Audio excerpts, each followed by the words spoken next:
오늘도 말씀으로 하루를 시작하시는 믿음의 사람들, 하나님의 백성들, 주님께서 기뻐 받으시고 우리 가운데 함께 하실 것을 확신합니다. 기도하겠습니다. 좋으신 하나님 감사합니다. 우리의 마음과 생각을 주장하여 주시어서 주님께로 인도하셨습니다.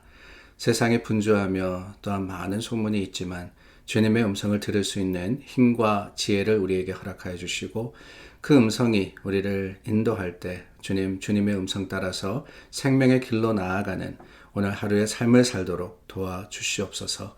사순절 계속해서 주님의 말씀을 더욱더 가까이 합니다. 우리 마음과 생각을 주장하여 주시는 하나님, 오늘도 말씀으로 능력이 되어 주시며 위로가 되어 주시고 힘이 되어 주실 것을 확신할 때 예수님 이름으로 기도드립니다. 아멘.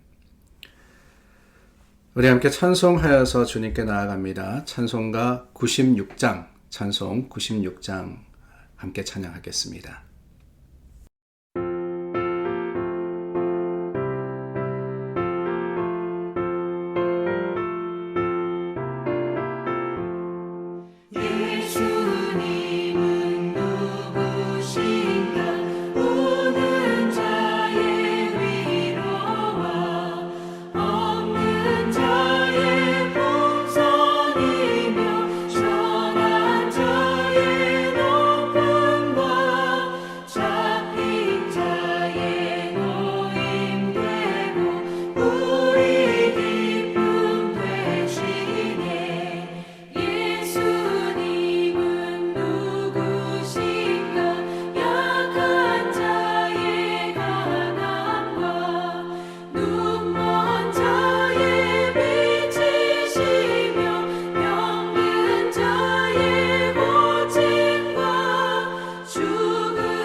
계속해서 누가복음 18장 31절서부터 43절의 말씀, 우리 누가복음 18장 계속해서 나눕니다.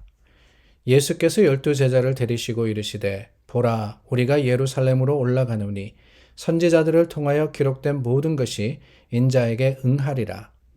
인자가 이방인들에게 넘겨져 희롱을 당하고 능욕을 당하고 침뱉음을 당하겠으며 그들은 채찍질하고 그를 죽일 것이나 그는 3일 만에 살아나리라 하시되 제자들이 이것을 하나도 깨닫지 못하였으니 그 말씀이 감추었으므로 그들이 그 이르신 바를 알지 못하였더라.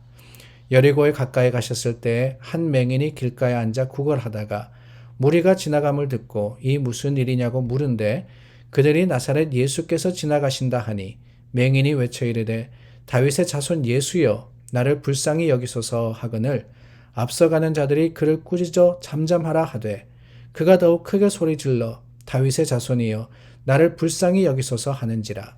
예수께서 머물러 서서 명하여 데려오라 하셨더니 그가 가까이 오매 물어 이르되 내게 무엇을 하여 주기를 원하느냐. 이르되 주여 보기를 원하나이다.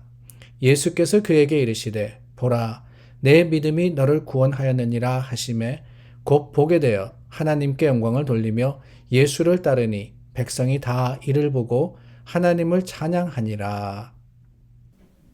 예수님의 공생의 마지막이 가까워지고 있습니다. 이제 18장 저희가 누가복음 나누고 있는데 19장에 가면은 예루살렘에 입성하시고 이제 그 이후로는 예루살렘에서의 마지막 열흘, 물론 예수님께서 예루살렘에 처음 가시는 것은 아닙니다.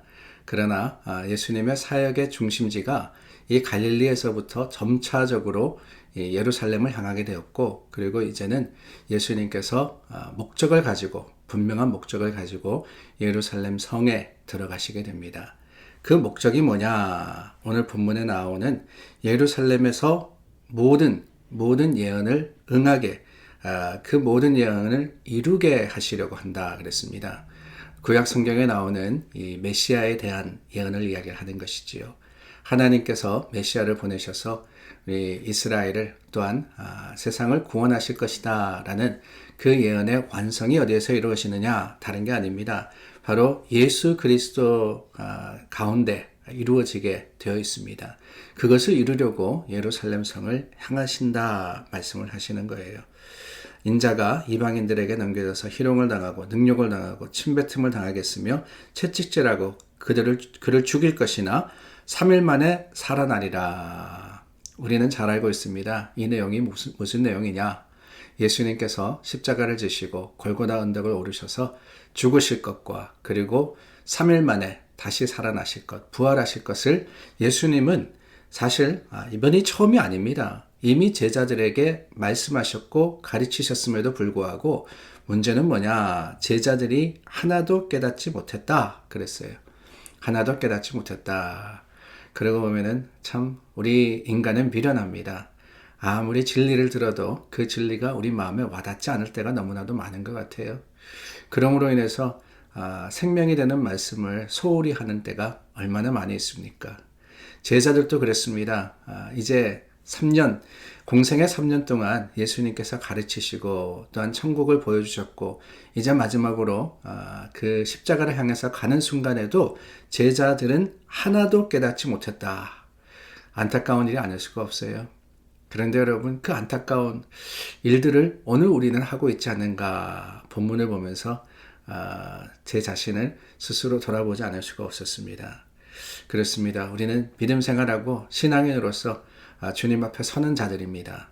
오늘도 이렇게 이 말씀을 보고 계시고 또한 나누고 계시는 여러분들, 주님을 사모하며 그 주님을 찾고 구하기 때문이 아니겠어요. 근데 문제는 뭐냐? 정작 우리가 신앙생활 한다 그러지만은 중요한 부분에 와서는 실패할 때가 많더라 하는 거예요. 3년 동안 예수님을 따라다녔습니다. 정말 신실한 제자들입니다. 그러나 신실한다는 게 다가 아니었잖아요. 뭐가 중요하냐? 예수님이 메시아라는 것, 그 메시아가 이 땅에 오셔서 구원하시고 또한 이루신다는 것이 무엇인지를 결국에는 제자들이 깨닫지 못함으로 핵심이 빠진 제자 생활을 했다라는 것을 보게 되는 겁니다. 어디 그뿐입니까? 그 다음 말씀, 연결되는 말씀에 보면은요, 한 맹인이 구걸하다가 예수님이 지나가신다 하는 소식을 들었습니다. 그래서 소리 질러서 부르죠. 예수님, 자기가 눈으로 볼 수 없으니까 예수님께서 들으시고 관심을 가져주시기를 바라서 소리쳤습니다. 다윗의 자손 예수여, 나를 불쌍히 여기소서. 어느 정도로 크게 소리를 쳤으면은 제자들과 사람들이 그를 향해서 잠잠하라, 너무 시끄럽다, 방해된다 그랬겠어요. 근데 그만큼 간절하게 외쳤던 겁니다. 그런데 여러분, 그 음성을 예수님께서, 그 외침을 예수님께서 들으시고는 가까이 오셨습니다. 그리고 물으십니다. 내게 무엇을 하여 주기를 원하느냐? 저는 이 질문 앞에서 생각해 봤어요.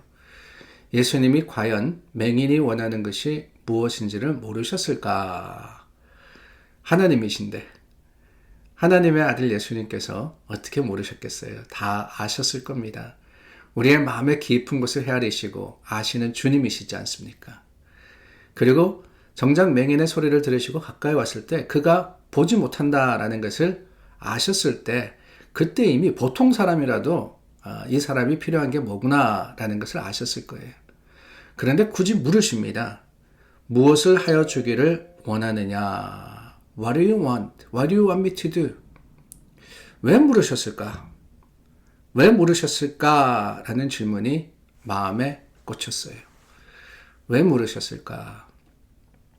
이 사람의 필요도 알고 그 사람이 왜 소리를 치는지도 아시는데 왜 굳이 물으셨나? 그 질문에 맹인이 뭐라고 대답합니까? 주여 보기를 원하나이다. 당연한 겁니다. 소리치고 다윗의 자손 예수여 그랬을 때 그의 목적은 단 한 가지였습니다. 부자가 되기를 바라는 것도 아니었고 또한 어떠한 편안한 삶을 살기를 원하는 것도 아니었습니다. 그가 원하는 것은 하나, 보기를 원했던 겁니다. 그래서 예수님께서 무엇을 원하느냐 그랬을 때 참 주저함이 없었어요. 내가 보기를 원하나이다. 그럴 때 예수님께서 네 믿음이 너를 구원하였다 라고 말씀하셨죠. 이 말씀에 왜 마음에 와닿았냐? 다른 게 아니에요. 문득 그런 생각이 들었습니다. 우리가 열심히 신앙생활 합니다. 주일마다 빠뜨리지 않고 예배 드리고요. 적어도 여러분들, 이 영상을 보시고 계시는 여러분들은 매일 하나님의 말씀을 가까이 하시고 사순절 동안 어떻게 해서든지 하나님 말씀으로서 거듭나기 위해서 신약 통독도 하시고 서로 신앙을 나누기도 하십니다. 열심으로 수고하고 애쓰십니다. 마치 이 맹인이 다윗의 자손이여 불렀던 것처럼 말이에요. 그런데 뭐가 문제냐? 정작 결정적인 순간에 예수님께서 네가 뭘 원하느냐?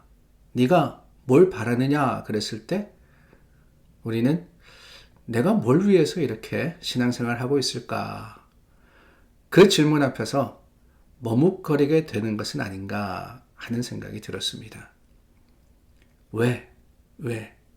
근본적인 목적이 뭐냐? 왜 3년 동안 예수님을 따라다니느냐?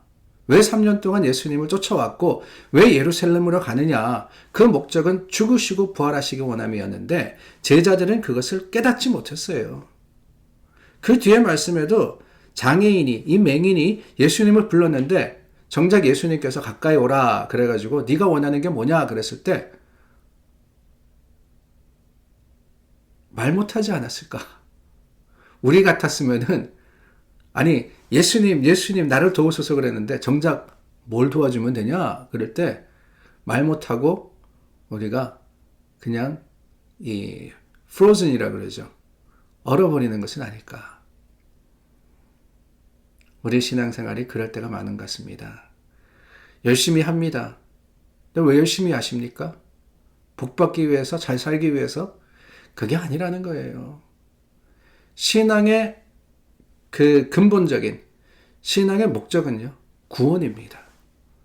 다른 게 다 중요한 게 아니에요. 다른 건 다 쓸데없습니다. 구원을 받느냐 마느냐, 이것이 오늘 우리가 주님의 이름을 부르는 목적이 아니겠습니까? 주여, 거듭나서 구원받았습니다. 구원받기를 원합니다. 영생을 누리기를 원합니다. 그 외의 것들은 다 중요하지 않습니다. 주님이 오늘 우리를 찾으시고 우리를 부르신다면 이 분명한 목적 가지고 하나님 앞에 머뭇거리지 않는 왜 우리가 신앙생활을 하는가 그 근본적인 목적을 잊어버리지 않는 믿음의 사람들이 될 수 있기를 간절히 소망해 봅니다. 기도하겠습니다. 좋으신 하나님, 오늘 우리를 부르셨습니다. 주님께서 찾으시고 구하시는 그 부르심 앞에 설 때 우리가 참 영생을 향해서 주님, 우리 이 모든 것들을 해가는 그 근본적인 목적은 주님의 주시는 구원의 놀라운 축복을 누리기 위해서임을 기억하고 주님, 내가 주님 앞에 천국의 소망 가지고 여기에 왔습니다. 참 기도할 수 있는, 참 대답할 수 있는 우리 모두가 될 수 있도록 도와주시옵소서. 예수 그리스도 이름으로 기도드립니다. 아멘. 우리 함께 오늘도 주님 앞에 섭니다. 로마서 오늘 다 마무리하시면 됩니다. 로마서 16장까지 다 읽으시고요. 오늘 사순절 24번째 날인데 오늘은 우리 뉴저지 미랄 선교단 저희가 후원하는 장혜호 선교단입니다. 오늘 본문 말씀에 이어서 우리 장혜호 선교를 위해서 기도해 주시고 우리 사업하시는 분들 참 힘듭니다. 그 사업하시는 분들이 위로받고 주님의 주시는 참 도우심으로 인해서 날마다 새 힘을 얻을 수 있도록 기도해 주시기를 부탁드립니다.